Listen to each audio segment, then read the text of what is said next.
UAP, unidentified anomalous phenomenon. Are they extraterrestrial, interdimensional, time travelers in origin, or are they simply a result of top-secret military projects, false flag alien invasions, PSYOP, drones, or other human-made aircraft? Join the discussion now on UAP Crossfire.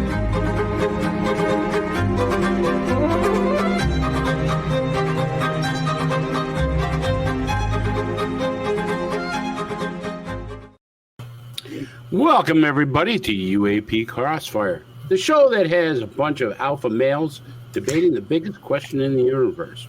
Are we alone? Are we being visited by extraterrestrials? Or is the government just hiding something that we should know? But that's the way it is. Tonight, we're going to be talking about UFOs, UAP seen all over the world, and what the hell's going on with all these sightings lately that we have gotten. So before I get into that, I want to introduce all the co-hosts of the show. I want to start with the gentleman, as I'm facing to my right, the Padre, Dan Carlson himself. Hello, Dan. How are you? Great, Chris. I hear you had a little snow out there. Yeah, just a little, about 3. I think you should be doing the sign of the cross, Padre. Just saying. Yeah, throw me a blessing, Padre, for God's sake. A little ecumenical, because he believes the devil lives in Buffalo.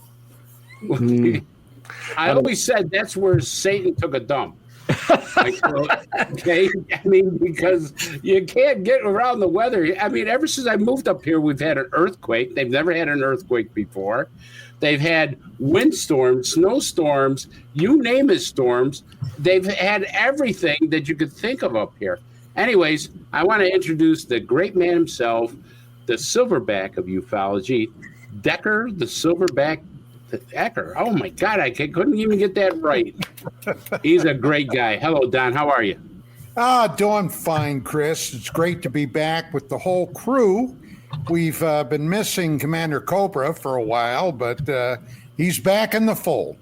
You know, I was thinking Thanksgiving, I missed one thing. And I looked at my wife and I go, you know what I miss, honey? What? That voice going, them sons of bitches! Oh, dear. I just missed that. Where's my anyway? And last but not least, he is a great man, Commander Cobra himself. He's back on the show. You know, he's been on these super secret spy missions, whatever he's doing, but he's back with us now. Hello, God, I wish they were super secret spy missions. They'd be a lot more fun than the run-of-the-mill good things that I'm into. First, I have to say, you all look absolutely fantastic tonight. It's great to see everyone in good health. And Decker was able to fight through the earthquake earlier today in his part of the world. He was explaining holding back the sea as it was splashing up into his neighborhood. Chris fighting the snowmen of Buffalo, New York. Oh, just terrible. And it's the crazy. Padre, look at he's just absolutely absolutely angelic tonight. I mean, but I gotta say, Padre, you're too happy. Decker the silverback. What is this? What is a this? Little bit of a frown on your face, or whoa, Chris. What is this? Decker the silverback. What is this? Game of Thrones?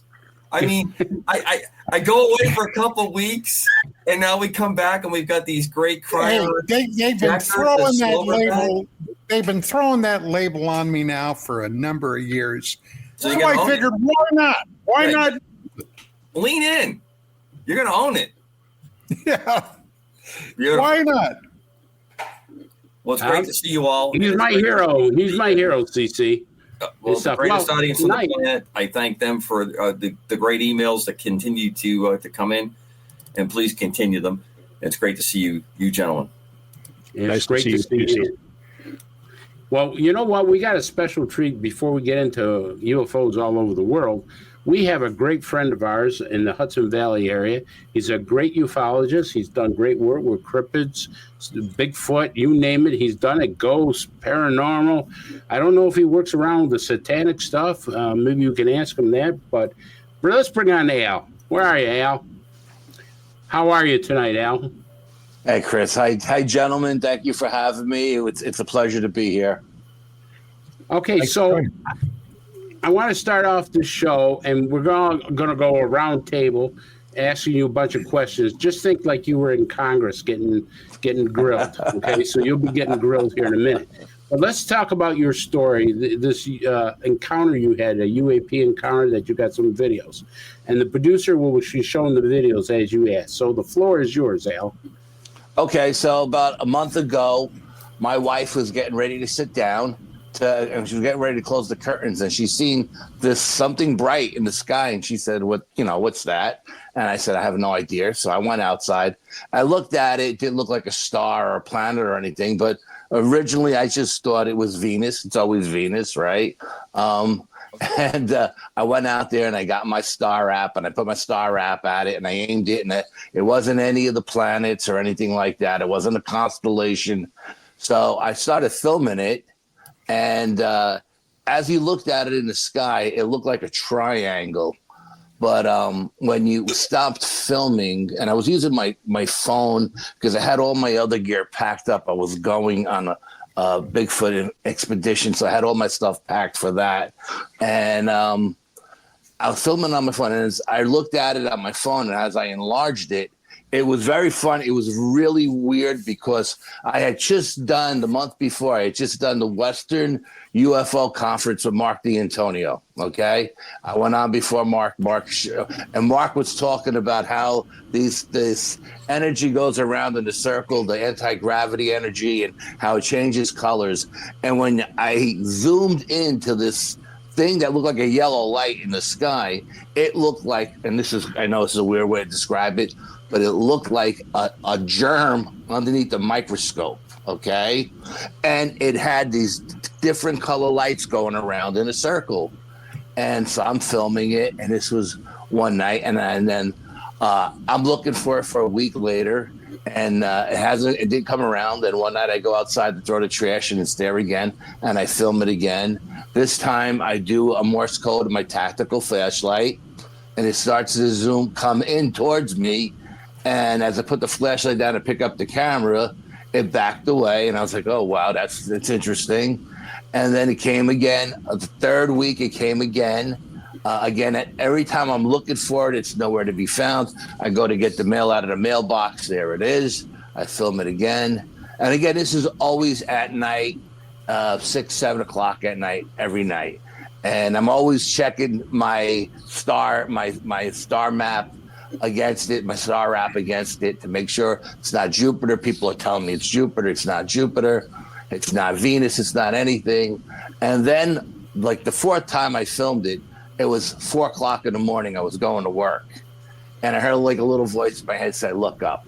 And 4 o'clock in the morning, I'm still asleep. I'm not looking up, and I look up, and there it is again. And I just kind of waved at it. I'm like way too tired to play with this at 4 o'clock in the morning. And then I heard the little voice say, you should film this. And as I was filming it, it started, moving around, does what it does. And it always looks exactly the same. And this time it actually flashed me. And I was like, whoa, did that thing just flash me? So I stopped filming, and I thought it was just a flash, a light. But when I looked at it on my phone and I rewound it and I played it again, it looked like the craft got like 10 times the size it was originally, and then it shrunk back down. It was crazy. And I got a phone call last night from a friend of mine who works in off the Hudson River. Him and 3 of his colleagues seen a fleet of UFOs over the river. So I'm like, okay, maybe it's Starlink. And they said, no, these things are doing figure 8s. One of them went inside the other one and then split in 2. And they're doing all this crazy stuff. So then I called Mark D'Antonio and I asked Mark if he heard anything about this. And he said, yes, he had heard something. He was researching it. And I known about the drones that are going off in Jersey right now. There's a whole bunch of drones going crazy in Jersey. And I knew, I wasn't sure how far away that was from where my friend was, but it was quite a distance away. So then I called Bill to see if he was doing a sky watch or anything, and if he could see if there's anything in the sky. But I wasn't able to get a hold of him today. And when I sent him the videos, he got excited and he told me to come on the show tonight to show it on your guys' show, and Well, here we're I glad am. to have you. You got a video of this. Let's show the video. So I got like 4 videos, and the first 3 look exactly alike, and it looks like it's the same video over, but it's not. It's each one is a week apart, but the craft never changed what it looked like. Oh, then one night, this is interesting. One night, I grabbed my binoculars that I use when I go to the rifle range, okay, to see downrange, to see how I'm doing, and I give them to my wife, and she looks at it in the sky, and she says it looks like it's got tentacles hanging down, almost like a squid. So I go, what the hell are you talking about? Let me see that. So I grab the binoculars and I look at it, and now the tentacles are up like this, and it's pointing west. It's just absolutely nuts. Can we play that first video?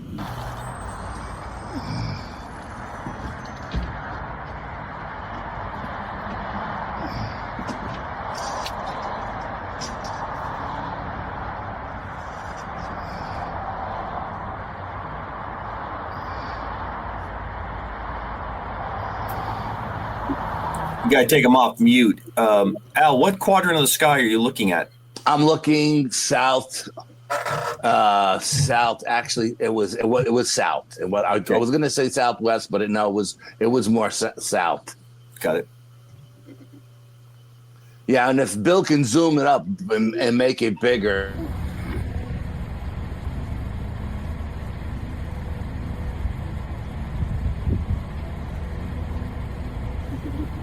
And it's holding in the same location each time that you've seen it? You have to come off mute when the video's on it, mute you. That was the one that actually flashed me, that acknowledged me. This was the one that really blew my mind because it actually flashed me. And if you can make that video big. Muting me.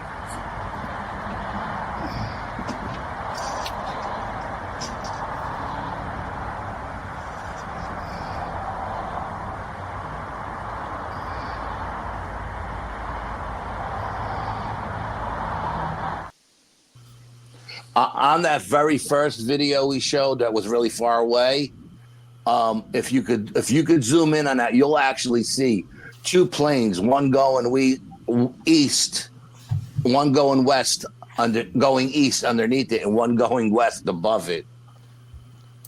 Wow. This is what it looks like when it's blown up. They all look exactly like that. That's what I mean when I say it looks like a germ underneath the microscope. Any other people report this as well in the area you were in? Not that I know of. I didn't, go around asking anybody if they've seen anything, but not that I know of. So no. Nothing showed up in the news or anything? Not again. Yeah, no, not. I don't really watch the news, to be honest. Yeah, I don't with either. you. So it's hard when people say, "Have you seen something on the local?" Unless it has to really hit the internet for me to catch it. Yeah, no, I mean, go ahead. Al, maybe it's just me, but I thought I saw a red and a green tint at times. Yeah, no, the color. Actually, there's a color that it changes from red to green, and it goes around and around and around. When you enlarge the video, you can see it's a circular craft. Well, it looks circular with a light that goes around different colors, definitely changing colors. But when you see it in the sky with your naked eye, it looks like a yellow triangle. It's just very weird. I mean, right, and that one that flashed me blew my mind. Let me start with Dan. Dan, you seen the videos? I have. What questions do you have for Al? It's interesting. While I was listening to Al and I recognized something, I'm in a process of uploading videos to Bill of something that looks like the exact same thing that was flying around our area a few weeks ago. Where are you located? We're in western South Dakota, Black Hill area. Oh, wow. And where ours have been appearing are between Ellsworth Air Force Base and a test range that the Air Force uses in southeast Montana. So my question, Al, for you is, are you close to any Air Force bases or test ranges? Yeah, there is an Air Force base in Newburgh. Man, I can't think of the name of it offhand. Stewart. Stewart. Thank you. Yeah, Stewart. Yeah. Do you know what they do there? I mean, is it a fighter base, a bomber base, a transport? It's a transport base. Mainly transport. Yeah. Huh. No, it's interesting that we should see something so similar to that in a different part of the country at almost the same time. Intriguing. It is. Yeah, I don't know. Commander, what do you think? Well, the interesting connection with the military bases, there has been a onslaught of, man-created terrestrial UAVs that have been all over bases. The latest set is going on in England right now. But what Al has on the picture there, to me, looks like something that has a very exotic power source or some kind of drive system. Mark D'Antonio talks about those colors being the types of reaction from the physics of different types of drives, mainly the gravity drive. Right, exactly. Would you be talking about plasma? Yeah, well, the plasma tends to be for an air-breathing vehicle that's using standard type propulsion, and then if you create the plasma field around it, you're able to do that separation of the physical medium of the atmosphere, and then you're flying basically in the vacuum. This appears more in that classical. You have something because it seems very quiet. You didn't say you really heard anything out of it.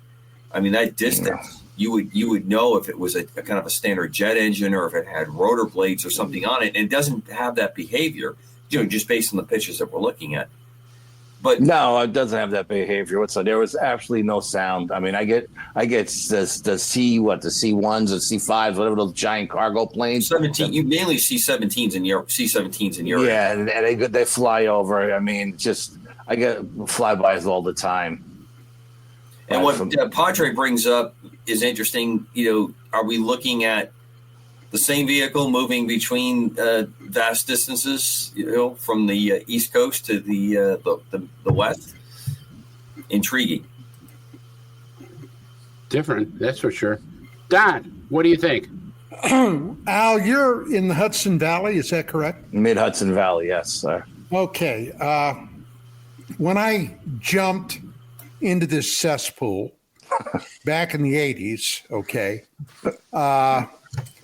one of the early books I read, and I ended up, except for the dead people, I ended up at one point or another meeting and knowing all the players, okay? And Philip Brogno, J. Allen Hynek, and I'm trying to think of the other guy's name, wrote a book about the Hudson Valley UFOs. Now, there were some amazing anecdotes that came out of that book. And one of the things that they zeroed in on were these triangles. Now, have you followed up on any of those triangle cases or sightings? I haven't looked into any of the stuff that came out of the Hudson Valley in that particular book. I've read that book as well. It was in the 80s, and I didn't really look into it, but I've seen so many different crafts up here in the Hudson Valley. No. I mean triangles. Have you not those old cases, but cases that you came across while you've been an investigator? Yeah, well, I mean, the cases I usually cases that I'm familiar with are the triangles that I've seen myself, But there are always people always reporting triangles or V-shaped craft or triangles up here in the Hudson Valley all the time. People are seeing them. But I've been up here for 30 years and I've seen every kind of craft you could possibly think of up here. So, Well, what is your take on these triangle craft? Don't. Do you think they're really exotic, or as I was told years ago, and I still don't know where I come down on it, that they were actually black budget project military craft? The TR-7. Yeah, perhaps from recovered technology, but how the hell are you ever going to figure that out? Yeah, Don, the way I look at this stuff, when I see a light in the sky, honest to God, I really don't pay any attention to it unless the little voice in the back of my head says, pay attention to this, it's important. And then I'll watch it. And I've had sightings where I've seen every kind of crap, like I said, under the sun. I have a friend of mine who works on he's working in Cheyenne Mountain on the Space Force, right? He's part of the Space Force program, and he swears to me up and down. He used to be an ex fighter pilot, and now he went to work for the private sector, and now the military has sucked him back in. And he swears to me that we don't have any UAPs of our own. I don't know how true that is, but it's all a feeling when I see this stuff. If I'm looking at something that's not making any noise, and I always said that the UAPs that are from extraterrestrial, from deep space, don't abide by our laws of physics. They have their own laws of physics. And I know we're getting closer to that with quantum physics and all that other stuff, but it's all about a gut feeling with me. If I see a V over my house or a triangle over my house, and I don't get a special kind of feeling to me, then I ignore it. Even though one quick point. Do you have any Starlight equipment that you could go out and look at this stuff in Starlight military? I have just picked up a new night vision binoculars, and they're pretty high grade. They're not like military grade or anything like that. I had an old pair of first generation stuff that I used to look with, but they're pretty good stuff. They film, and and we were up at Lake George this year, and there wasn't a star in the sky. And then I was looking at it with my night vision binoculars, and I was changing the spectrums of light. You can change the spectrum of light in this particular binocular. And when I got to one of the spectrums, the whole sky just lit up like there was a million stars in it. So it's a pretty good piece of equipment. Yeah. Well, I don't want to be the curmudgeon here, but I've been doing this stuff for quite a while, and I got to tell you, videos like this, while interesting, they are interesting, haven't progressed basically for 75 years. We've been seeing the same thing over and over and over. And the bottom line is, are we really any closer now in 2024 than we were in, let's say, 1955? Probably not, but I've never had one acknowledge me with a flash. Al, was the one that acknowledged you with a flash, was that the one that had the apparent tentacles coming out of it? Yeah, I believe they're all the same craft. Yeah, I truly believe it's the same craft week after week. I'm looking here at the report from the congressional hearing and something that Congresswoman Nancy Mace's office released, where it has the different types of UAP classified in a document called Immaculate Constellation, and it references what apparently, or what this whistleblower claims the government classifies as irregular or organic UAP. And these take, it says here, the highly variable form from compact to large and sprawling, seem to have the vision of a jellyfish type or a floating brain with tentacle appendages off it. But what I want to ask you specifically about is that there are apparently some atmospheric phenomenon and biological effects that occur with individuals who report these things. Did you experience, while you were observing it, any sensation of warmth or cold? Not that I remember, no. Any sense of unexplained smells? No. Have you had any residual high strangeness? Yes. Okay, would you care to elaborate on that? Well, I normally, when I see a UAP, I'll get a high frequency that goes through my head, either in the right ear or the left ear. Or if I get that during the day, then at night I'll look for a UAP. But after I seen that last one, I had a frequency that went through like my whole head from one ear to the other. And then the other night I had a premonition come to me of something evil at a location that I was about to go and investigate next Monday. So now I'm not going there anymore. Can you elaborate on that more, Al?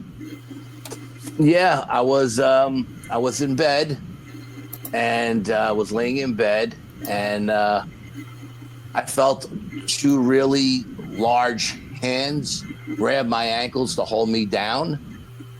And as they felt these hands grab my ankles to hold me down, I felt like a paralysis coming over me. But my left arm was hanging off the bed, and my cat happened to be sleeping on the floor there, and I was petting the cat. And I'm looking at the foot of the bed, and I can't see anything holding me down. So I'm like, what the hell is holding me down? I can't see anything. But at the same time, I'm petting the cat. And then up in the left-hand corner of the room were two yellow, menacing-looking eyes looking at me. So I'm looking at the eyes. I'm petting the cat. I'm still in this paralysis state. And I said to myself, I start questioning myself, like, is this demon? Is this something evil? Or is this something alien? You know? And then, what do you think? Honest to God, I had this conversation with my team psychic, and during this experience, I was asking myself a lot of questions.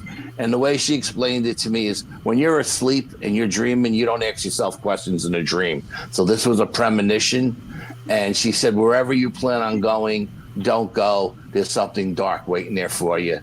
And when these eyes turned into a head, like an electric face, and it had a really big, wicked smile, almost like the Joker from Batman, but really extended, like a smile from ear to ear. And then when the face disappeared, whatever was holding me down let go, and I sat up and I looked around, and I was like, what the hell was that? And I looked down, and the cat was just sleeping on the floor. I got a cat on the floor and a cat on the bed between me and my wife. And I was like, what the hell was that? So the next day I called my team psychic, and I said, explain this, And I said, does this have anything to do with the UAP? Because I heard this frequency goes right through my head from one ear to the other. And she said, no. She said, where are you going? And I explained where I was going. I was going to a haunted location in the Catskill Mountains. And she said, don't go. So I said, okay, I won't go. Interesting. Tell us about the frequency. Was this a sound or a sensation? What pitch did it have? What duration? It was just a high-pitched frequency that went through my head. But it was a high-pitched frequency, but it was at a very low volume. It wasn't like screaming. It was low, but it was a high pitch, and it went from one ear to the other, straight across, which is something that's never happened to me before. I've had them in like the right ear or the left ear, but never something that went straight through my head like that. So I don't know if it had anything to do with the UAP or not. I honestly couldn't tell you. But you said you heard a voice, though, right, Al? Well, in my head, when I went out that morning, I heard a little voice in my head that said, look up. And when I seen the UAP up there at 4:00 in the morning, I just waved. I said, yeah, I'm too tired for this nonsense. But then the voice said, film this, it's important. So I filmed it. Al, is this happening or did this happen on a schedule? You said like once a week? Yeah, it was weird the way it happened. First time it happened was on a Friday, and then it didn't happen again till a Thursday, and then it didn't happen again till a Wednesday, and then the last time it happened was on a Tuesday. So those are subsequent weeks, like a week apart, so 7 to 10 days. This is kind of rotating around a little bit. Yeah, and in between, I'm looking for it, and it's never there when I'm looking for it. Right. It's always there when I'm not looking for it. Well, I find that interesting because when Decker was talking about the famous boomerang or triangle sightings, one of the folks that's convinced that was our technology on a test cycle was because of the repetition of the cycle. And what he talked about was very accurate. You brief for a couple of days, you fly something, then you come back and you debrief it, and then you get ready to start that cycle again. And it usually, on test flying, it follows that kind of a schedule. And I was interested because when you're saying that, how that's working up, and it was generally in the same area, and your interaction with it, of course, is very interesting to me because you are alluding to, it's obvious you're tuned in to a lot of things. I mean, that's a gift. Hopefully you think it's a gift all the time. Some folks don't always think it's a gift, but you have a certain interest in it. I mean, to me, the voice you hear in your head is the same thing that I hear sometimes when I'm flying to look at something and I catch something. There's a subconscious cue that a lot of psychologists believe that's something built in when you're into a certain type of activity, or you get a memory kind of stimulus that says you're tuned into this, look here, or do this, or don't forget this. Yeah, I agree with that. Absolutely, yeah. But it's curious. You really got my interest on that being the schedule of events. It's interesting that it follows that pattern, that it's not like 4 nights in a row, that it has this interval time period and it's showing up in the same spot. Yeah, and the very last time it came back was like the following, that was a Friday. The following Monday came back at night, and I was doing an SOS with my tactical flashlight, and I just sat there for like 10 minutes. I wasn't filming this night. I was just sitting there with my flashlight doing an SOS with it, and it started to come towards me. And at one point, I don't know what happened. I don't know if it disappeared, it went up, it went down, I don't know. But at one point, a plane came out from behind it and kind of flew over me. And it was obviously a Cessna, something like that, because you could hear the propeller or whatever. And it had the directional lights and everything. It was definitely a plane. But the weird thing was, the whole time this thing was there and coming towards me, I never seen the plane until it just like came out of nowhere, and flew over me. And I, hand to God, I thought, because I had that SOS on that plane as well, because I wasn't really sure if I was seeing a plane or not. And I thought at some point the sheriff was going to come knock on my door to see what the hell was going on, because I was doing. Well, I got to tell you, for the vast majority of people that are flying now, unless you're my age or older, most people don't know Morse code anymore. Okay. That's kind of an old guy's game. Okay, I'm an old guy. Yeah, I'm waiting for somebody to come up with the app for all the Gen Xers and Gen Zers. They'll think it's really cool to convert your message on your phone into Morse code. And when my son sees this show, he'll probably tell me, "Yeah, Dad, here's like 4 apps that you can do that with." So don't worry about too many people. Seeing the Morse code and knowing what it is. Okay. Your better chance of seeing a Coast Guard helicopter or a police helicopter show up. Yeah, well, like I said, I didn't know. Like I said, I never seen the plane in the sky the whole time it was there. And I don't know if this thing just went invisible and moved to the left and let the plane come by, but the plane came like right out from behind it. And the next thing I know, it was flying over my house going, east. No, yeah, it was going east, northeast. And I was like, and I had that SOS on there for such a long time. I said, oh man, I hope the sheriff doesn't come banging on the door. My wife would kill me if that was the case. It's interesting that you say that you, if it kind of communicated with you with a flash, correct? Yes. Oh, absolutely. Without a doubt. Yeah. I find that very interesting because I just watched a video of Lou Elizondo testifying in Congress, and they asked him, do these crafts communicate? And he says, if you mean communication by talking person to person, no. He says, but the crafts, just like we do when we want to signal a craft, we'll send a couple Raptors up if we got enemy Russian MiGs or Russian planes in our airspace. We send up a couple F-22s. We send signals to them. We don't necessarily communicate with them, he was saying. But he says these crafts are communicating by signaling rather than, a voiceover and stuff of that. And so that's interesting that the Congress would have that question and ask that. And here you are, you're actually communicating with a craft. Yeah, and I do this all the time whenever I see one. I think you're on mute, Al. No, I'm not. You can't hear me anymore? No. Okay, well, we're not getting a voice from you. Chris, can you hear me? Commander, can you? Yeah, I can hear. I can hear him. I hear everybody. Here we go. Chris, that might be you. Yep, it's Chris. So Al, So you were saying, Al, go ahead. Yeah.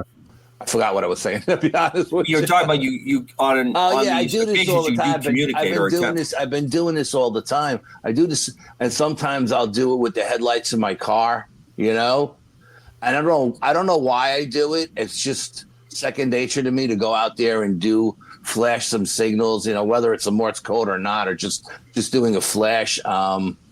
And we did this one year at the Pine Bush UFO Fair, me and my partner, and we did it. And we brought a craft in and at Pine Bush too. And there was 100 people in the park that seen it. And we would do a flash with the flashlight, and it would flash back the same flash, same thing that we did. And the last time it flashed, it lit up a giant baseball field like it was daytime, and then boom, it was gone.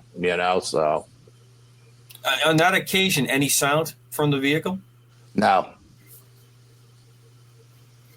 But we had the chief of police there. We had a German television company there filming, and there was like 100 people in the park. And I had a laser pointer, and I would point to like one mountain range and to the other and back, and it would zip from one mountain top to the other and back. It was doing all kinds of maneuvers and stuff, and it was an amazing night. It was absolutely amazing. Sounds it.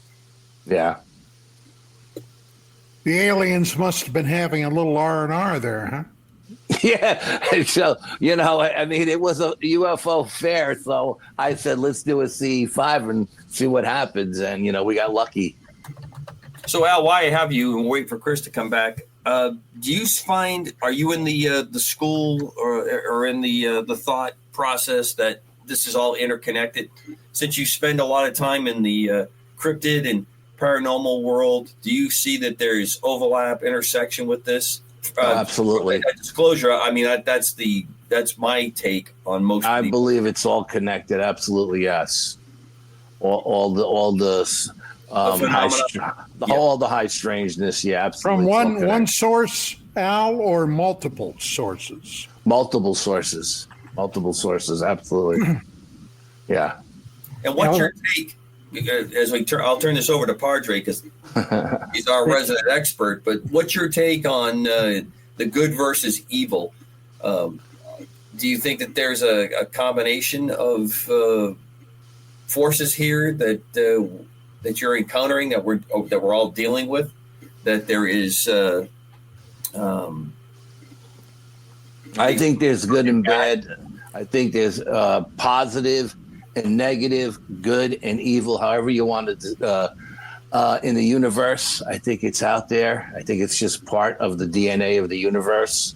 And I think, it's here as well. I'd like you to take a look at a video, Al. Absolutely.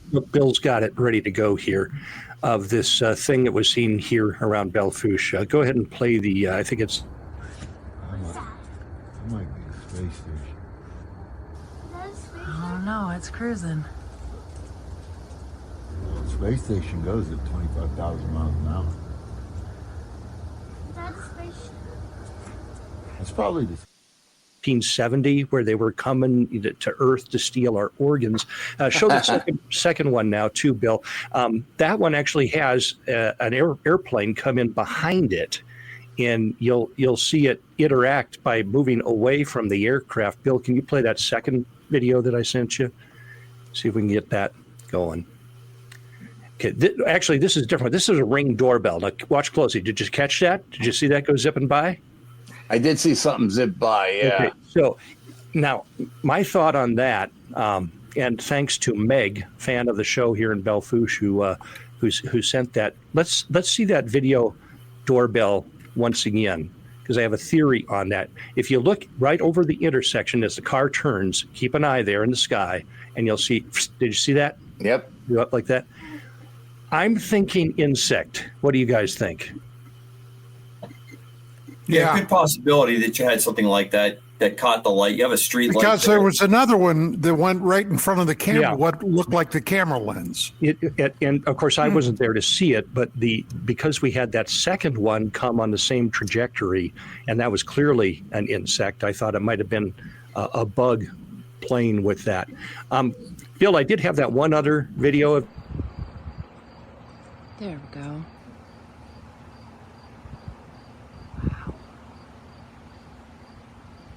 Yeah, my guess is if you were able to enlarge that video, you would probably see different color lights going around in the center of that craft as well. I can't hear you, Padre.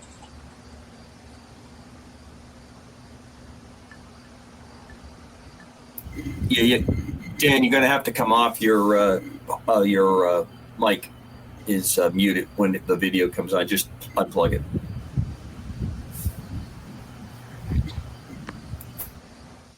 While Dan is getting that back, I wanted to just get back to you about one thing that got me curious. Did you think this whole thing was demonic about what you were experiencing?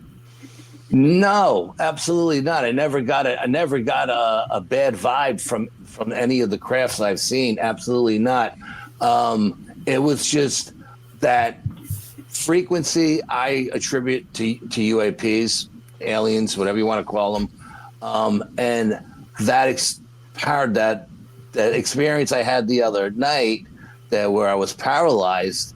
I wasn't sure if I was dealing with an alien entity or an evil entity. That's why I went to my team psychic, who's amazing, and she said it had nothing to do with the aliens that I'm seeing, the UFOs. This had something to do with the location I was going. She always calls me whenever I plan on doing something. I never tell her, and then she always sees it, and she'll call me and she'll say, "Where you're going? What are you up to? This is what I'm seeing." This time I called her and said, "This is what I just experienced." I've had a million crazy experiences over my lifetime. Never anything like that. I've only had one premonition in my life. That was the night my father died, and that came true. I seen him go by, waving goodbye after he passed, and this felt like that. Like it was like, and she said, "Yeah, that wasn't a dream. That was a premonition." And I was like, okay. It was weird. It was totally weird. And I just didn't know what it referenced. Did it have something to do with all of this video that I've been taking, or did it have something to do with the location that I was going to? But I didn't think the aliens were evil. No. Al, do you find yourself at different times your state of awareness is higher than others, or do you kind of think you're operating at a fairly steady level? I'm not probably phrasing that correctly. It's obvious to me that you probably have good sensitivity to these things. What you just described to me with the premonition of your dad and then this feeling almost makes you think it's something like your dad letting you know this is not good, and you got that feeling, and that's what made you talk to your team psychic. To me, those things seem, once you're kind of connected into that, a lot of what you're talking about reminds me of things that I've heard about the Phoenix Lights, people that experience what went on there. It's not the same words, but it's the same kind of emotional bonding to the event, and then sensitivities that occurred with it. So, I mean, you don't seem like you're losing sleep, or you're operating on this because this is just how your karma is working out. Yeah, no, I don't lose sleep over anything. I don't claim to be psychic in any stretch of the imagination. That's good. But I have these feelings that come to me. Sometimes I'll smell stuff, I'll taste stuff, I'll touch stuff. I'll hear voices in my head that'll tell me to touch this and then touch that. And then I'll see an image in my mind's eye of something. I can't do that stuff at will. It comes to me when it's supposed to come to me. So I don't claim to be psychic, but every psychic that I know says I have all these abilities, and not that I claim to be one, and like I said, I've seen a lot of craft over my years, and there's only been one or two that's ever given me a bad vibe. You know what I mean? Sure. Where I actually got off the road or took the long way home because I didn't want to go through a certain area of the woods to get home. I've never really had any bad experiences with alien crafts or stuff like that. So I don't know. I honestly don't know where these feelings come from, this energy comes from. I just think it's an energy signature that I could tap into at times, and that's it. What do you think? Let me ask you this, Al. Oh, go ahead. I'm sorry. Go ahead. I was going to ask, what do you think the connection is between cryptids and UAP? Intention. I think intention is a big thing. I think consciousness is a big thing. Frequency, vibrations, all of these things play a factor. And as a paranormal investigator, cryptozoologist, ufologist, we use all of these senses and these abilities to make communication with all of these things that we're trying to communicate with, depending whether it be a cryptid, an alien, or a ghost, So those are the connections for me. That's what I truly believe. What do you think the intention is? It's your intention, whatever your intention is. If you're doing the CE5 and you have 100 people in the park, and everybody's intention is to make contact with alien craft, and the alien craft picks up on this frequency and comes down to see what all of this is. Like they say, the power of prayer, especially in like a mass with a lot of people, there's a lot of power in that. And I think it's the same thing. You mentioned frequency, Al, and that something I want to ask you is, do you think there's any side effects that you've had? And the reason I say this, let me just put this out there. People who have had these encounters similar to yours, they have found that they have taken MRIs of their brains and found white spots on their brains. They brought them to Gary Nolan down at Stanford University, and he more or less looks at those MRIs and finds it similar to what they call the Havana syndrome, where there's a frequency that they feel there's a ringing, or a frequency that they get, headaches that they get, sometimes blurred vision, things of that nature. Are you experiencing any of that by any chance? No, but I did have cancer at one point, and I was wondering if all of the paranormal activity or the high strangeness that I investigate had something to do with that, because I never smoked, so. I mean, in terms of causality? Yeah. Right. That's new to me. I've never heard of cancer turning into a, There have been cases, though, haven't there, of people who've encountered UAP close encounter and then come down with serious health problems, including cancer? Yes, absolutely. Yes, sure. yes. Yeah. Well, what about the environment? Excuse me, Al. What about the environment you live in? Is there any toxic materials, or did it have a history of toxic materials in the area? I originally come from central western PA, and when I got back from the army, and I really just wanted to move out west, which I ended up doing, but for the first year I was back from the service, I worked for the Department of HEW, Social Security. And it blew my mind the number of people that were filing for black lung claims from having worked in the coal industry. So obviously that was a toxic environment. How about where you're at? Not up here in the Hudson Valley. I mean, I'm sure growing up in the city and in those old tenement apartment buildings, there was lead paint and stuff like that. And I did work for the post office for 32 years. And one of our facilities was really, really old. And I'm sure there was asbestos in the walls, you know what I mean? So, yeah, I'm sure I've been exposed to toxins over the years for sure. When you've been in contact with any of these things, has there been any kind of a message delivered to you that you could share with us? No, I don't ever remember. I don't ever remember getting a message from anything. No. How about dreams, Al? Get dreams that you can't account? Weird dreams? Yeah, I mean, no, I never had anything like that. No, I mean, I've had weird dreams. Or That's cheerful there, Chris.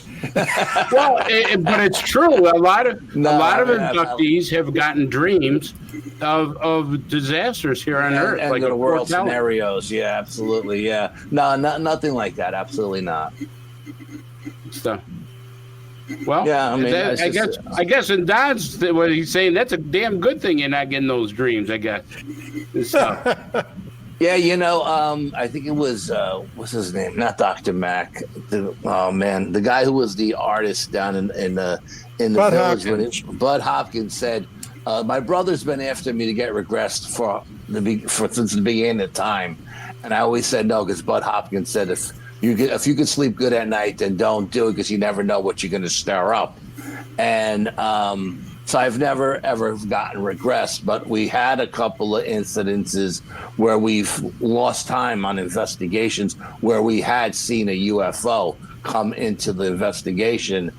And at one point, I was going to sit down with Rosemary Ellen Guiley. I don't know if you guys know who she is, but she's an old author, and she lived in Connecticut, and she was going to regress me, and I was going to do a private regression with her because we became really good friends and I trusted her. And unfortunately, the week I was supposed to go over her house to do it, she passed away, so I never got it done. Yeah, do you think you ever been abducted? I've had two abduction experiences, yes. Would you mind sharing that? Okay. We got a few minutes left, but real quick, without getting into the whole gist of everything, Halloween, my daughter's 8. She's Dorothy, the Wizard of Oz. My son's a little cowboy. I'm in my bed. It was a very, very cold night. I was in my bed. A light comes through the window. Out of my body, I'm having like an out-of-body experience. I'm sitting on my headboard, and there in the bedroom are 2 5-foot aliens levitating me up out of the bed, and they were bringing me towards the window, and I'm asking myself, how are they going to get me through the window? The window's closed, you know? And just as I had that thought, my daughter starts screaming in the next room, and I had a 125-pound German Shepherd raced into the room. My wife raced into the room. I raced into the room. The aliens blinked out. The light was gone that was in the room. And we raced into the kids' room, which is right next to ours. And she's wrapped around my son's legs, holding him down. And I go, what's going on? And she said, Dorothy came in through the light and told me she wanted to take Nicholas to the light, but she would bring him back before daybreak. And she had a tug of war with Dorothy until she started screaming, and everybody woke up. And because of what she was telling me, she kind of validated what was going on with me in the other room. I think they were taking my son and me at the same time. Now, I did a show with Mark D'Antonio and Ben Hansen, Alien Invasion of the Hudson Valley. And at the end of the show, they took my blood and they came out to be HR negative. I was the only one on the cast that had HR negative blood. I don't know what that means. If it means anything at all, I don't know. But that was that's the short version of one of my experiences. It's interesting. Yeah, I saw in the notes in here that did you have missing time near Nuclear Lake? Yes. Is that the same? That's a different incident then. Oh yeah, that's a whole different incident. Yeah, absolutely. Yeah, we had I think 2 hours missing that night. But it was weird because I did a time check when I seen it, and I did a time check when we got to the second location, and some time between the time we got there, we called our psychic, and then we called the psychic back, thinking we'd calling her back like 10 minutes later, because we sound like there was a family walking through the woods in the middle of the night and on Hallows Eve, and she said we had a time space continuum event, and those people weren't going to be there till the next day. But we were calling her 2 hours later, and we were all under the assumption that we had just called her like 10 minutes before. So it was crazy. Yeah, it was crazy. That's right. Now, Nuclear Lake, if I'm correct, you're not allowed to go near it, right? No, you could go to Nuclear Lake. It's actually it's a Okay. federal park. Absolutely, yeah. They don't advertise it. There's no advertising for it. It's not much of a park. It's just a big lake with a trail that goes around it. But the Appalachian Trail tends to go through there, and there's a lot of high strangeness there. UFOs, Bigfoot, you name it. Al, let me ask you this, because this has figured in over the years to some of the investigations that I've been involved in. Are there many reports of people going into these areas and simply vanishing, missing people, going into some of these areas and boom, they're just gone? You know, No, not that hold I on know one of. second, Al. Al, we're going to take a short break. That was a great question, and we're going to pick it up on the back part of the show right after this break. Folks, stay with us. We're going to be with you in just 3 minutes. We're going to take a small commercial break, and we'll be right back. We are back with Al, and Don, you had a question for him, and Don's not back, but anyways, go ahead and answer that question. Yeah, there he is. No, to the best of my knowledge, the locations that I actually go and investigate in the woods, I don't have any missing people on them. No. Yeah, I think he's like referring to David Politis' 411. Right. Yeah. No, I Now, understand. does the I mean, Hudson Valley have that happening? not to my best of my ability. Honestly, I don't know. I never heard anybody discuss anybody missing in the Hudson Valley. Yes, in the Adirondacks it has happened, but not as far as I know here in the Mid Hudson Valley, where people like hunters or hikers and stuff like that have gone on a trail and then never came back. My last question before we change the topic a little bit.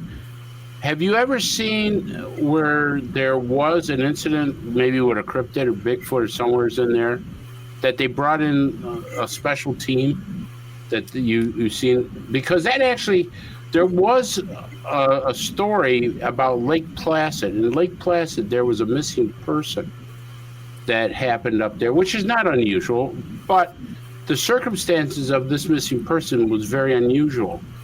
And they brought in a military team. And this is the first time I've ever seen it in law enforcement stuff, but they actually brought in, nobody knows who they were.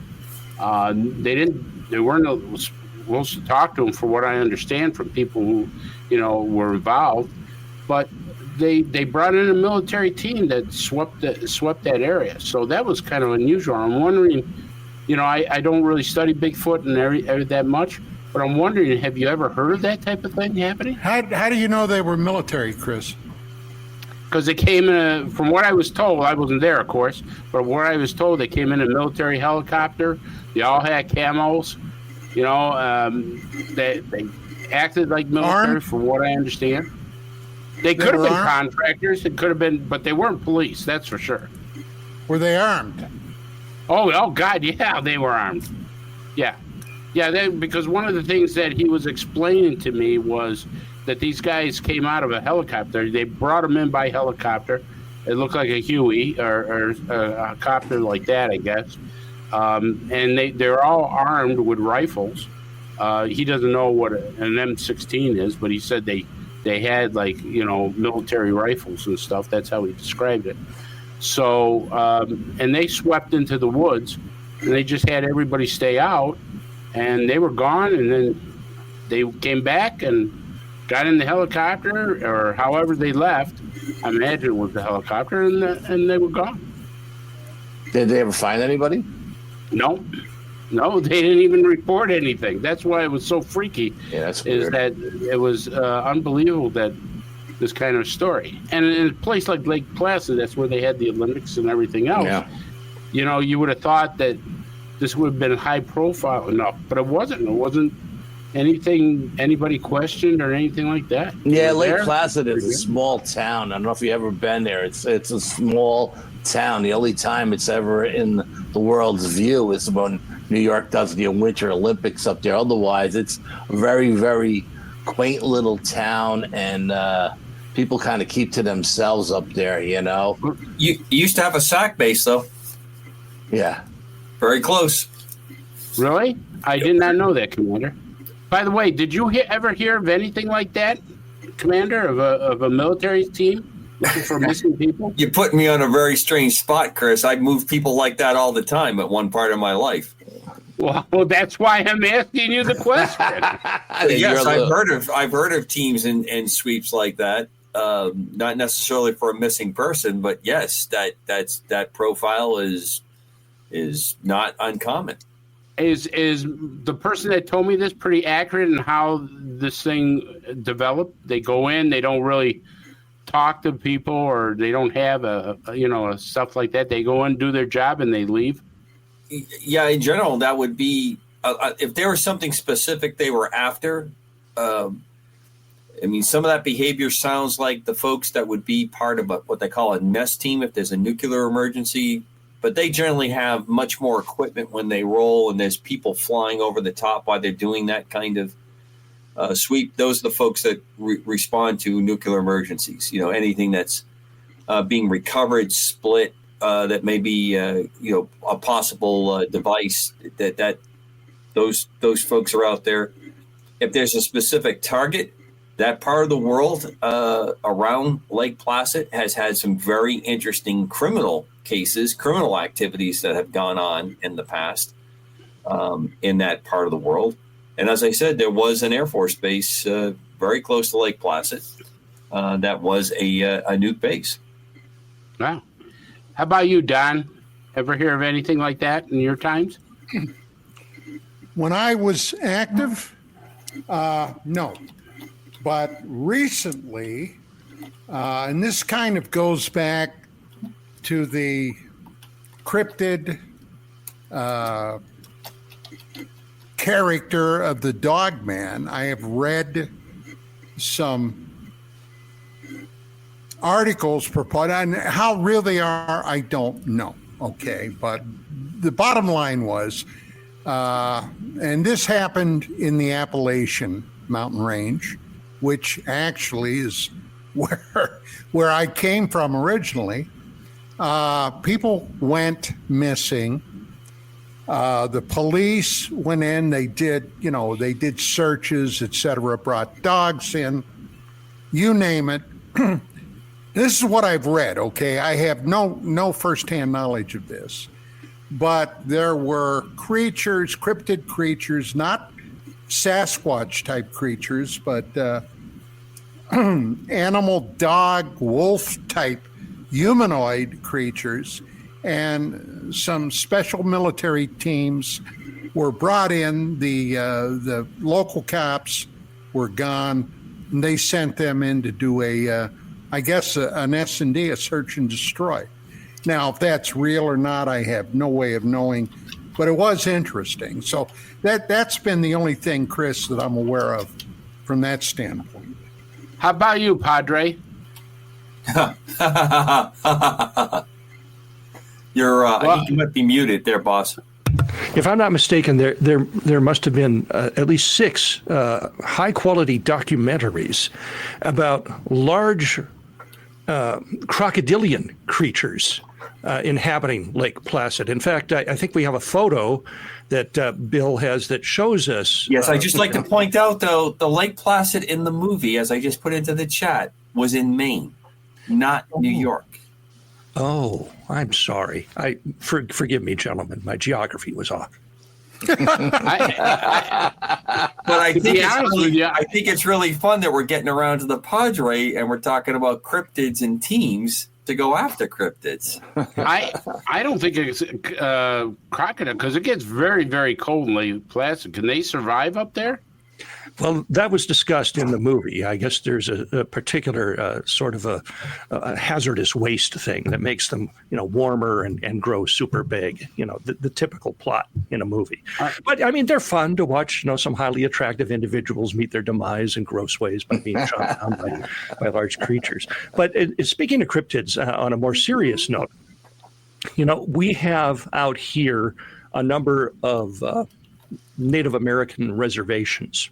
And if you look at a map of cryptid sightings, particularly Bigfoot, you will see that the preponderance of the sightings take place on the reservation. And of course, the Lakota people on the Pine Ridge Reservation have had several instances there.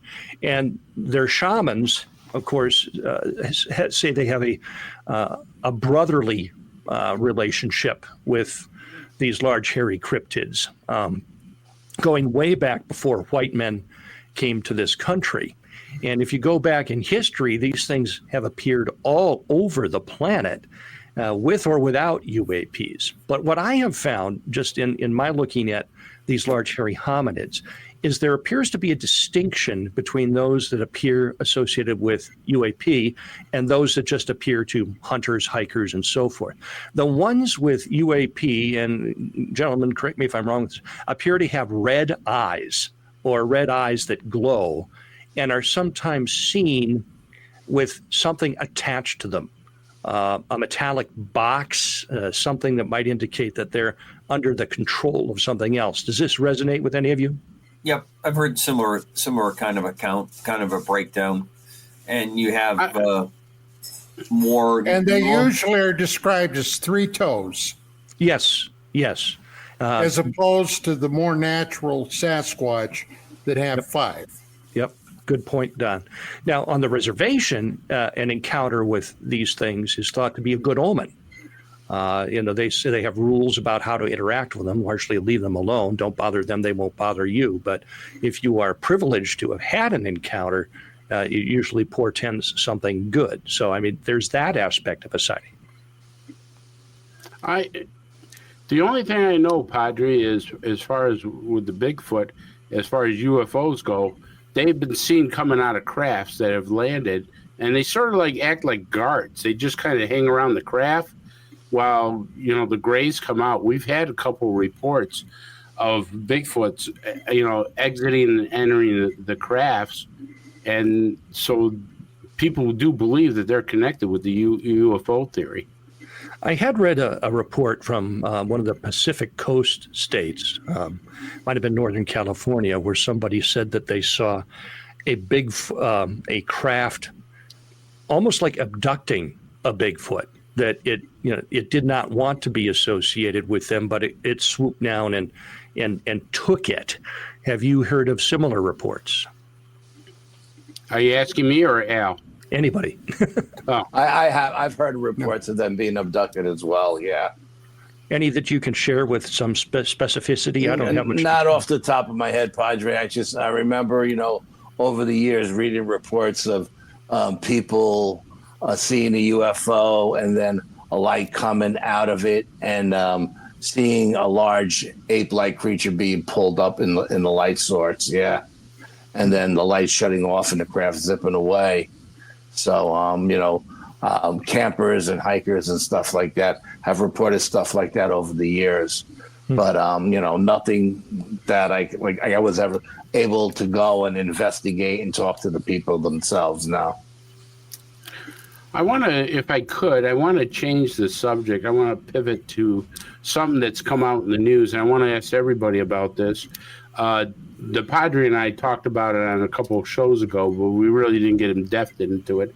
I want to talk about this new word called immaculate constellation that now is brewing all over the place.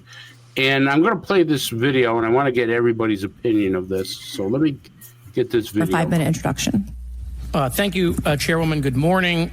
There is a document that will be entered into the congressional record today. Mr. Tim Burchett from Tennessee has this document, and we just distributed it to every member up here on the dais of this document.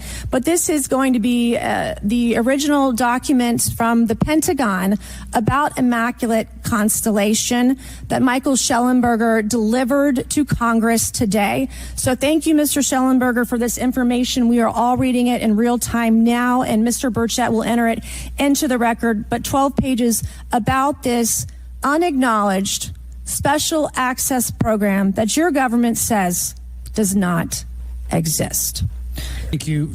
Thank you very much, Chairwoman. I want to thank the Chairwoman and the Chairman both for their continued support. The first section talks about the unacknowledged special access program called Immaculate Constellation, and the second section about USG imagery intelligence. And Representative Luna just told me if I say Immaculate Constellation, I'll be on some list, maybe a FISA warrant. So come at me, bro, I guess. But In a time of heightened distrust of our government institutions, I believe more transparency is not only needed, but is possible. And obviously we can respect national security limits, but we also have to provide our constituents with the information and oversight that they have tasked us for.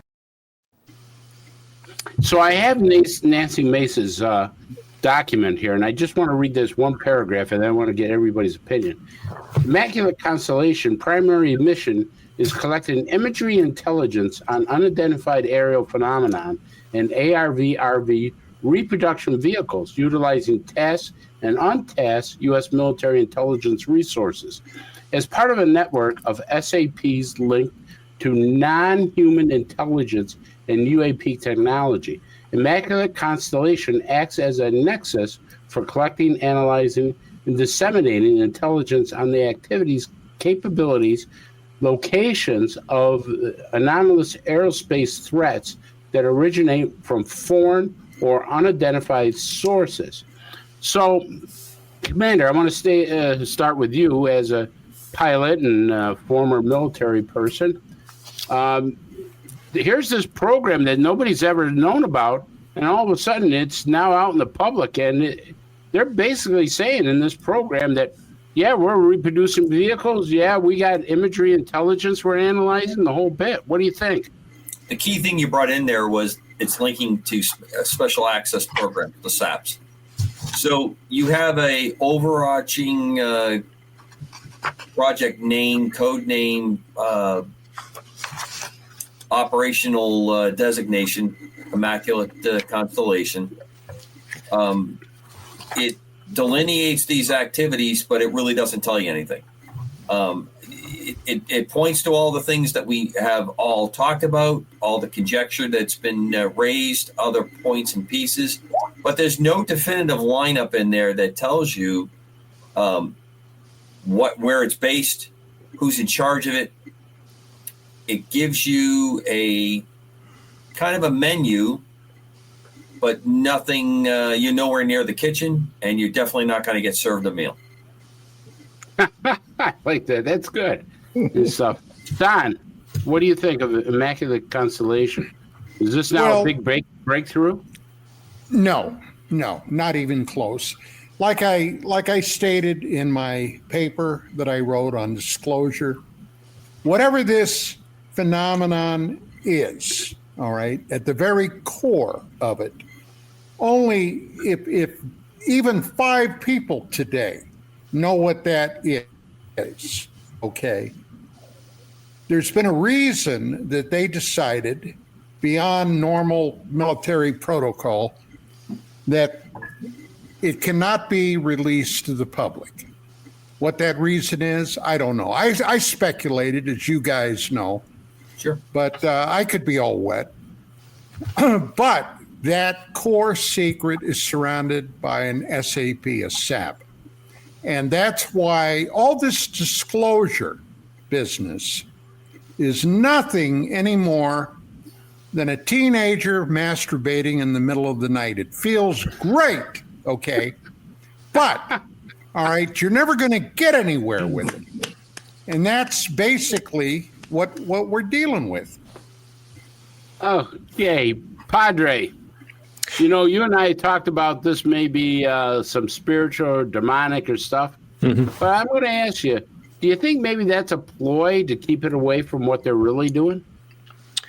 Personally, no. I think that, you know, when we're talking about what these things are, more than one thing can be true at once. When we talk about the demonic aspects of it, I'm more interested as far as the spiritual, the fear level, the after effects that these things create. I think those are indications of a demonic entity. I would think that what Al encountered in his room was demonic, and I think that people who have these night terrors or have these things that supposedly come into their room and take them, I think that that's demonic. I think it certainly falls in line with historical reports going back thousands of years when you get to incubus and succubus and so forth, that something similar is going on there.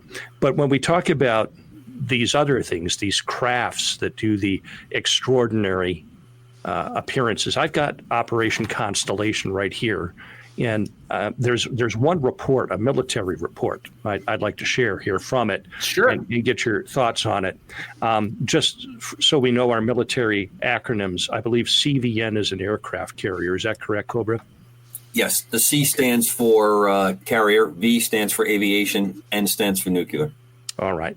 So this was a close encounter by a nuclear aircraft carrier then. While on active duty in the Pacific, flight deck personnel working night duty experienced a close encounter with a spherical UAP of medium to large size. On-duty flight deck crew observed a small orange-red sphere maneuvering at high altitude above the CVN. Shortly after first observation, the UAP descended rapidly from high altitude to a position directly above the flight deck of the CVN, approximately 100 to 200 yards above. The UAP maintained altitude and matched speed with the underway CVN for an uncertain period. Observing personnel reported altered perceptions of time during the close encounter. The UAP appeared to emit a soft orange-red light, which bizarrely did not illuminate the ocean or flight deck of the CVN, despite the visual appearance of intense luminosity. The surface of the UAP was observed to be dynamic, roiling like the surface of the sun. The UAP took no reported actions during the encounter, only maintaining a close proximity to the CVN. After an uncertain period, the UAP shot into the air, disappeared at a point high above the CVN.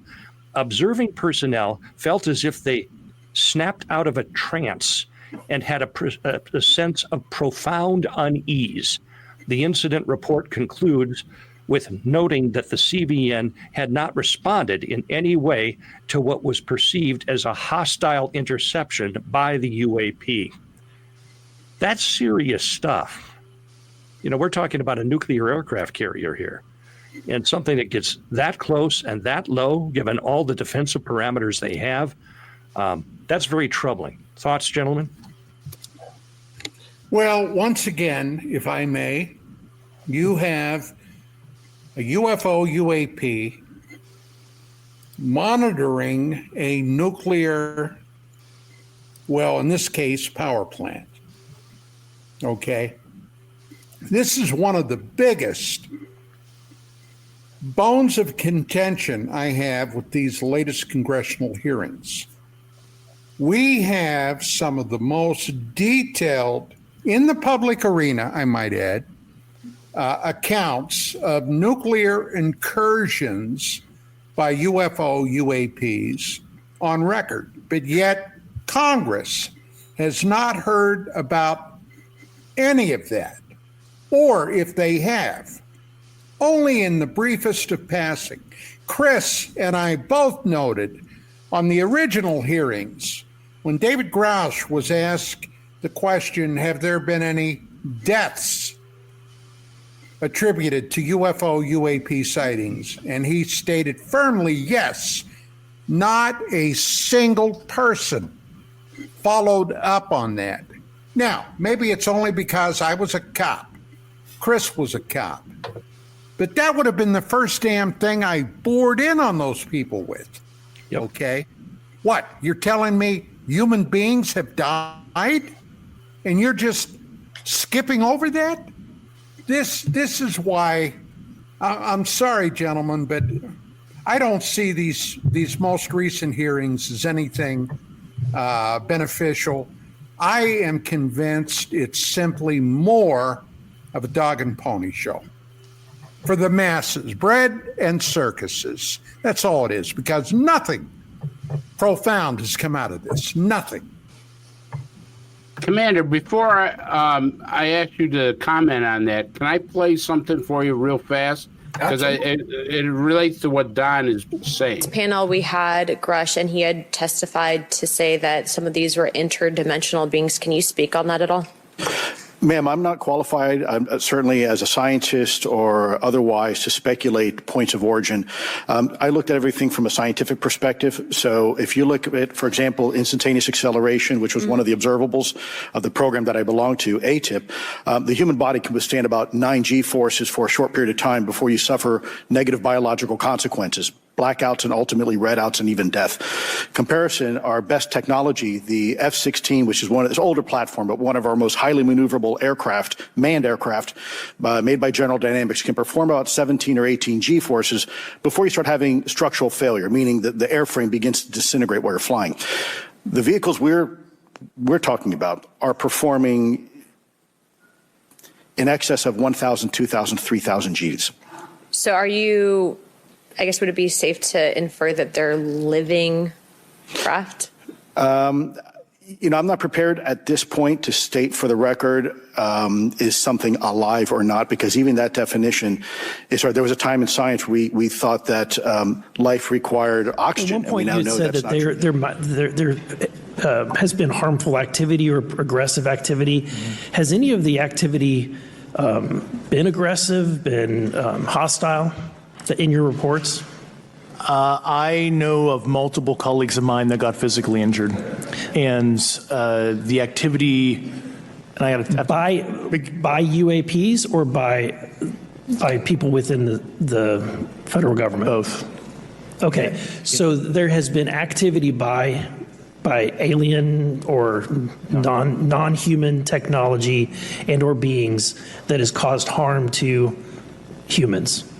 I can't get into the specifics in an open environment, but at least the activity that I personally witnessed, and I have to be very careful here because they tell you never to acknowledge tradecraft, right? So what I personally witnessed, myself and my wife, was very disturbing.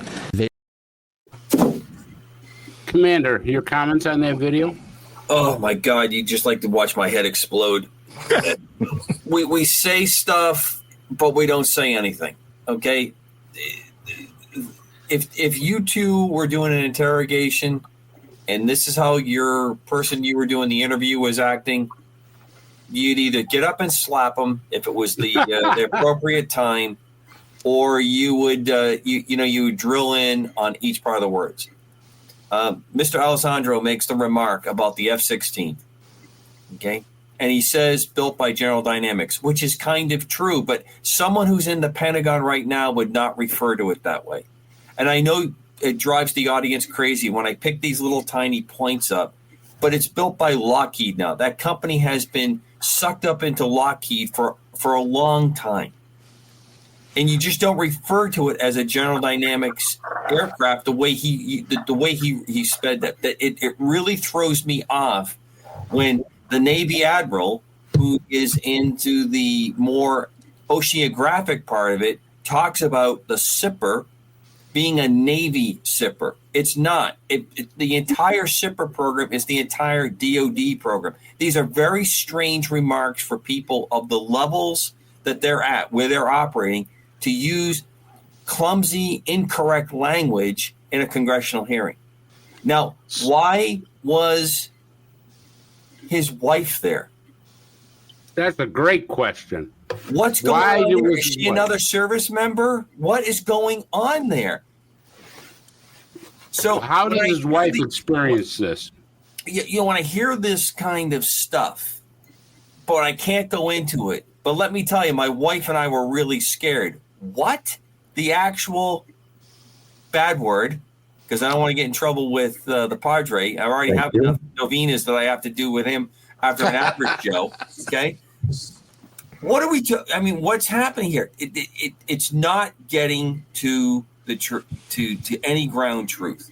It's sensational placards that we're throwing up there, lines that we're throwing out to get into a news cycle, I guess, and think that we've moved the ball. And I'm going to tell you one more thing, and I've said this consistently because I know I'm probably still on the minority. Tic Tac, wherever the technology came from, ours. Activity over CVN, never calling it an aircraft carrier. Weird, very weird way that's written up. But the Tic Tac engaged once again on a carrier battle group. And everyone said, well, couldn't possibly be manned. It couldn't be manned if it's flying like the F-16, which is built now by Lockheed. Formerly, it was originally created, it was built by General Dynamics. That is correct. My point is, we keep adding and saying, well, obviously it must be flown. Lou is correct. 9Gs, you're probably going to be passing out, sustaining those kind of Gs. You're not going to have consciousness. So how could it be flown? I contend we're not flying these aircraft the way that I fly aircraft presently. If you have a vehicle like this, you are working in a set of physics that is not the physics that I am operating under. I am not bending air. I'm not pushing molecules over curved surfaces to create lift. I'm generating some kind of power field around me. And that means whatever is happening on the inside of that craft is not connected to what is happening on the outside of that. Now, here's my other question for you. Could these be drones? Absolutely. And the other thing that struck me funny is they asked him if this thing was basically alive or had a conscience. That struck me kind of weird. Because all right, I'll give you something that I have thought for a long time. I've kind of alluded to it. If you're talking about this kind of advanced technology that I envision that we are playing around with, and the reason we don't see more of it may be too destabilizing. It's probably so expensive, and it's probably causing some issues. If you think back a couple guests that we had on here, the kinds of interactive force field type disturbances, the EMI, the things that he experienced, there may be some problems in the shielding on the inside, but you can only do it for so long. Well, I can testify to a certain dynamic where a certain criminal case was mentioned by yours truly, and one of our hosts imploded and was gone. So, mysterious things happen.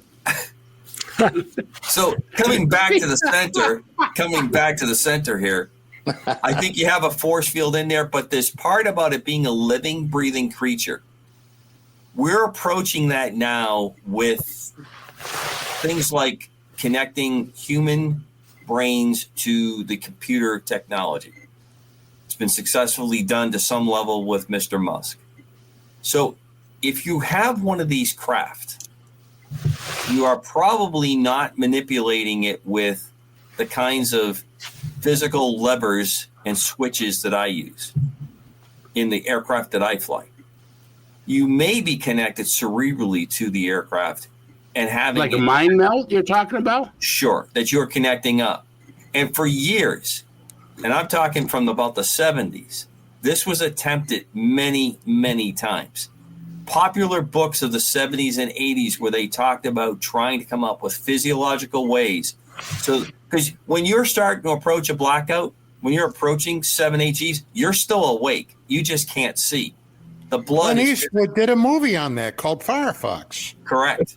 That's right. But what the Firefox didn't tell you about was technology where they were giving drugs to pilots in flight to help them counteract what they were experiencing. Ooh.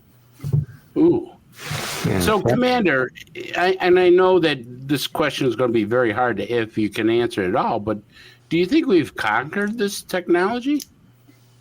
I think we're poking around at it. We probably have some pretty good capabilities. I've told you before, three things come to mind on this. Wherever the technology comes from, I think there's a good case to say some of it's been recovered. We also have good indications, historically looking back, that the Nazis had done some pretty advanced technology as well. So anti-gravity might be there. If you have the capability, if you even have had this contact, well, why aren't we all flying around? Why don't we have this available?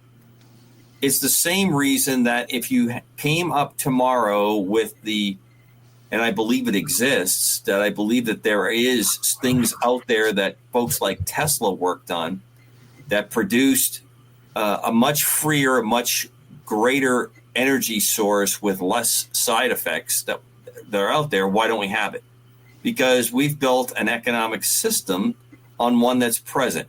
And we're not going to turn that one off until we're ready to turn it off, because there's too much money and too much upheaval.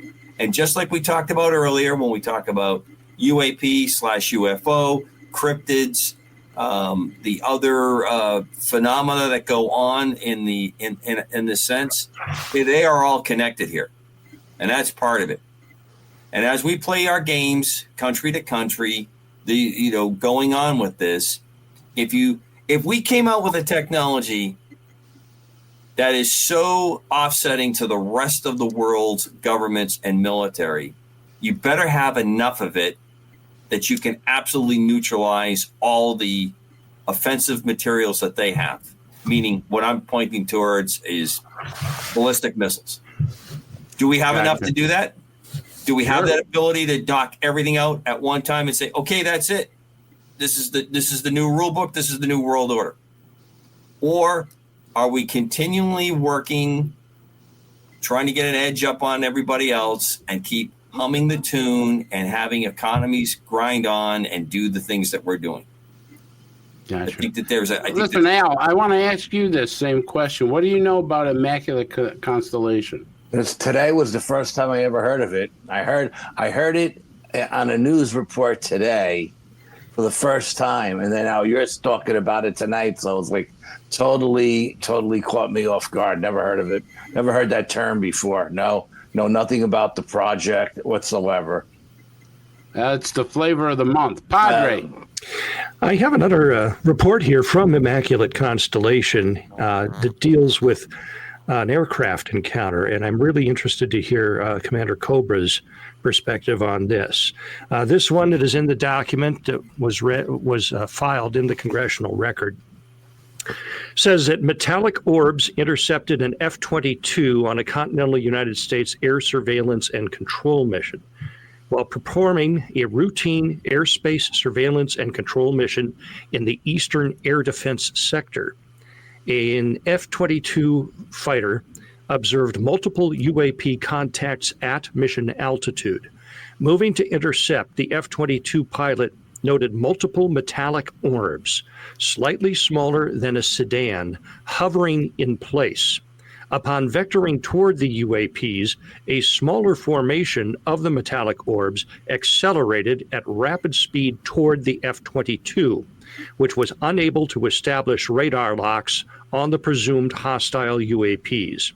The F-22 broke trajectory and attempted to evade, but was intercepted and boxed in by approximately 3 to 6 UAPs. One UAP maneuvered in proximity, less than 12 meters, to the area directly starboard of the cockpit. There, the UAP established a rigid spatial relationship with the F-22, maintaining its exact position and orientation parallel with the F-22's cockpit, despite multiple evasive rolls and maneuvers. Surrounded by the presumed hostile UAPs, the F-22 was forced out of the mission area under the escort of the UAP formation. Commander, when we hear about an orb locked, like it's attached to an aircraft, and this aircraft is performing presumably violent air combat maneuvers to shake it. Sure. Wouldn't that sphere have to have some insight into the pilot's mind to anticipate in order to maneuver without a lag time? It might. That would obviously be a good line of inquiry. It also might have the ability that it's operating in, it would be what, a supercomputer level to calculate the measurements of the aircraft making the maneuvers. So what I'm saying is that you have, it has some kind of a sensor. It's constantly reading all that out. Just like when you're playing basketball and you're fanning somebody and you're trying to keep them from moving, and you can keep that perimeter around them. You can sense what they're moving. You're also listening. You're using all your senses to figure out where they're going to be. And generally, if you are good at predicting it, people that are faster had something to do that. That's what this sounds like. You have a very high speed computing capability that is reading it. It also may have some inference that it's getting information from the rest of the network of the things that are flying around it. Now, I'm using concepts from things that we're doing now that I know of, that we have aircraft that are swarming. We look at the small UAVs that you see doing these light shows where they're a sun and then they turn into a dragon and then they swarm and they fly around. That is amazing that we're at that level. And I'm talking multiple hundreds of aircraft that are, all flying around doing this and reacting. And, generally they don't like to do it in heavy winds, but they can react to the atmospheric inputs. So if you have something that's really advanced on that, or it's a technology that's not ours that's doing that, it doesn't surprise me that you can do that you get into that kind of a position, you're able to lock on.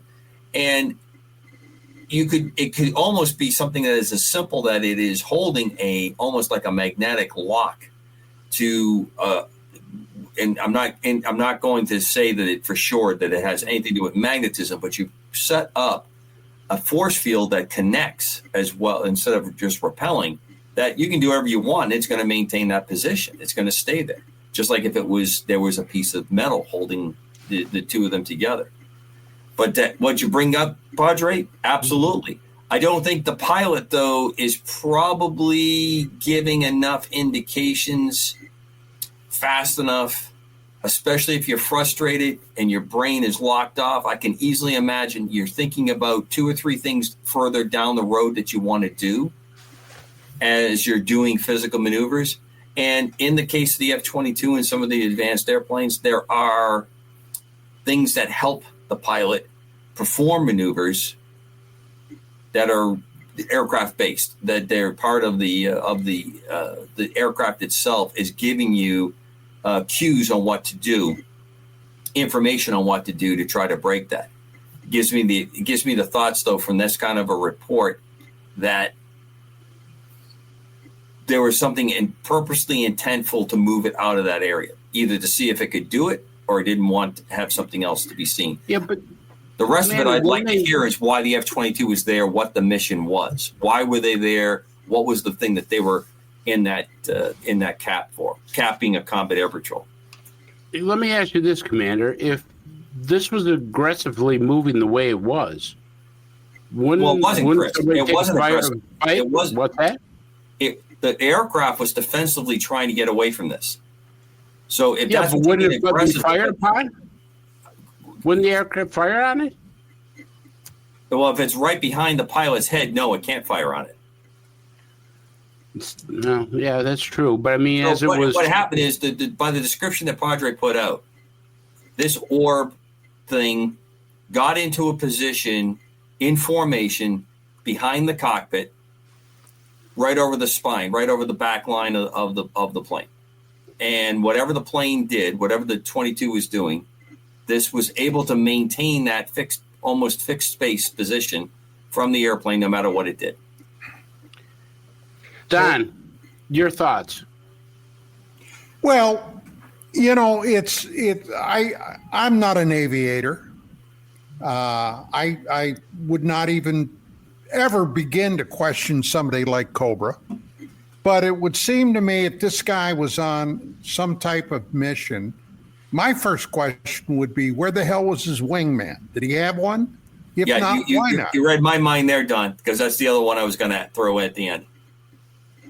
You know, I would be asking about that. Now, look, they won't tell you this in places like congressional hearings, but you can bet your bippy, and let me grab that from laughing back in the 60s. You can bet your bippy that there have been hostile encounters with our aircraft and whatever the hell these things are. It happened in the former Soviet Union. I was one of the first Westerners when she got over here to interview Colonel Marina Popovich. Okay. Traveled down to Arizona. She was out here in LA. She went down to Arizona. She was giving a talk down there. She barely spoke any English. So obviously she had several translators with her. But when I had a chance over 2 days to interview her, she told me account after account of Soviet MiG fighters being swatted out of the air, okay, by these things with hardly any effort whatsoever. Now, you got to remember, if you were around then, if you were paying attention, the Soviet Union genuinely had an iron curtain around them. You got a strange aircraft, unidentified aircraft, overflying their airspace. Their first inclination was to send some fighters up and shoot your ass right out of the sky. And they tried that. And they got knocked out of the sky. So it didn't take us long over here in the early 50s when Harry Truman was still the president, okay? The original orders were for our aircraft to shoot them down. We wanted to see what the hell we were dealing with. And we tried that, and we hit some. Now, whether they went down or not, I don't know.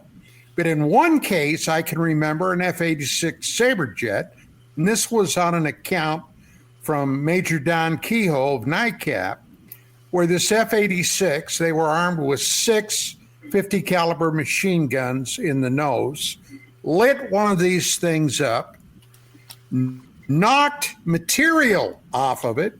Then there was a major military effort to retrieve that material. So, you know, but how many of our guys got knocked down? We don't know because they didn't talk about that. Very, very seldom did you hear about aircraft being lost in a situation like that. They would cover it up. So let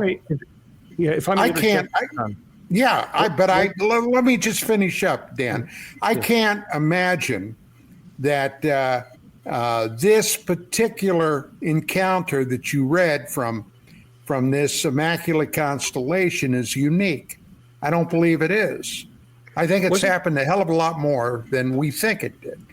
Go ahead, Dan. I'm sorry. Yeah, that's okay. If we go into the Wayback Machine here, wasn't there an incident early 50s called the Kinross Air Force? Yes, where there certainly was. An entire aircraft with its pilot and radar operator. What was it? F-89C Scorpion, I think. Just Scorpion. Yeah, and they're gone without a trace after being vectored on the intercept. Yes. And there have been more, haven't there? Yes. Well, the Pentagon initially tried to explain that away as a Canadian aircraft that flew down. This was over the Great Lakes. A Canadian aircraft that came down, and they were sent up to identify it. Well, the Canadians said, no. We didn't have any aircraft down there. It was a UFO, encounter. It was originally picked up on radar.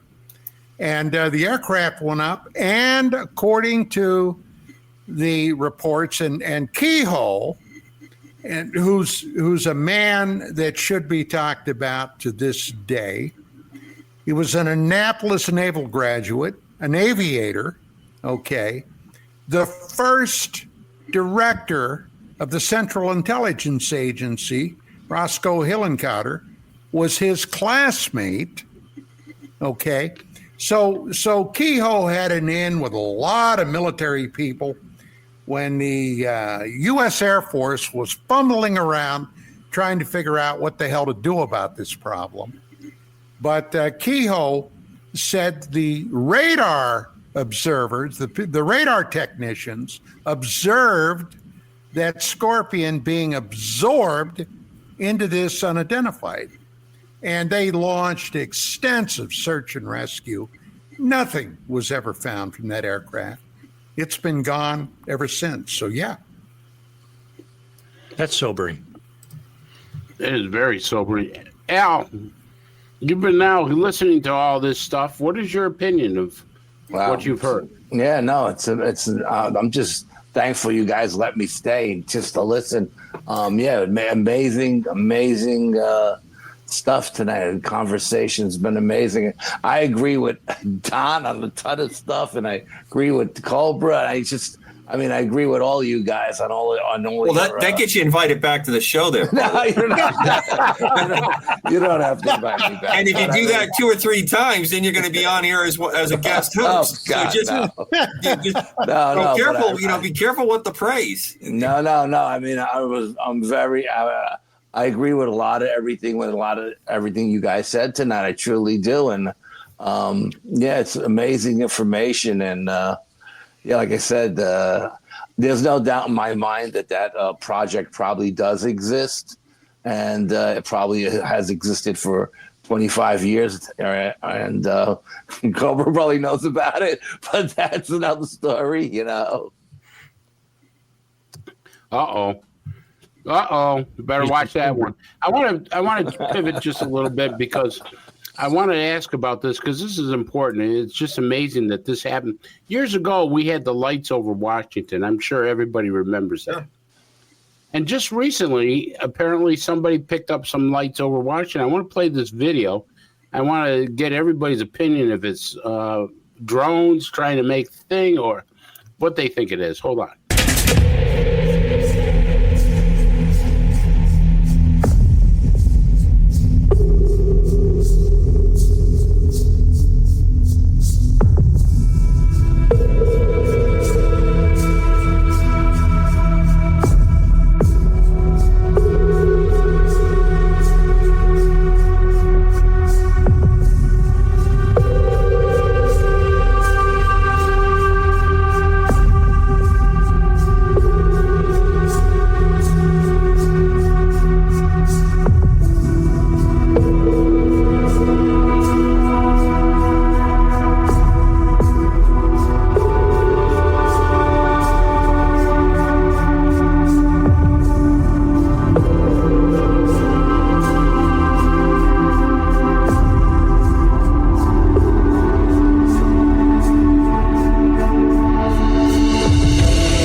So I want to start with you, Commander, being our resident pilot. What do you think those are?